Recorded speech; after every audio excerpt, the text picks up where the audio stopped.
They say your phone is your connection to the world, but what if one night it became your connection to something else? Something that shouldn't exist? This is exactly what happened to David Simmons on a cold November night. And if his story is true, then there's something terrifying hiding within our own reflections. David was an ordinary guy, mid-30s, lived alone, worked a standard 9 to 5. He wasn't into the supernatural. He didn't believe in ghosts. But after that night, he stopped answering his phone after dark.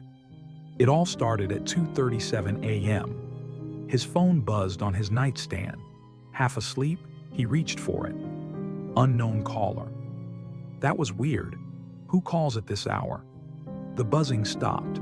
Then it started again. But this time, something was different.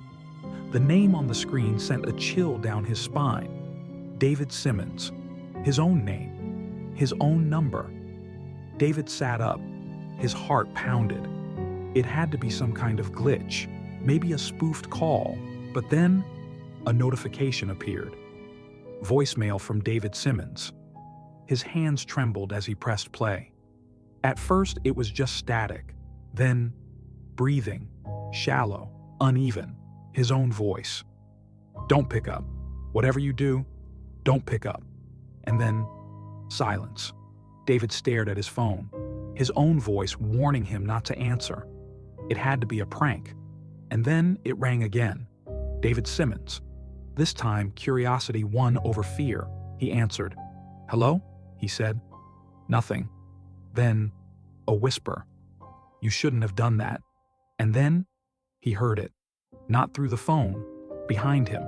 A shuffling noise. A breath. David turned slowly.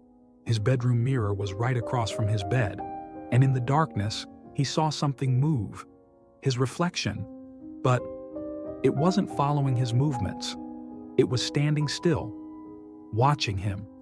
And then, it smiled. A wide, unnatural grin stretching too far. David dropped his phone. He bolted for the light switch. The bulb flickered, and just before it fully illuminated the room, the reflection moved, on its own, walking toward the glass. Then, the mirror cracked. A thin, jagged fracture ran across the surface, distorting his reflection. And suddenly, silence. David didn't sleep that night. The next morning, the mirror was intact, no cracks. His phone had no call history, no voicemail, nothing. But one thing had changed. David doesn't own a phone anymore. He got rid of it the next day. And if you ever see your own number calling you, if you ever hear your own voice warning you, don't answer. Because you might not like who or what is on the other end.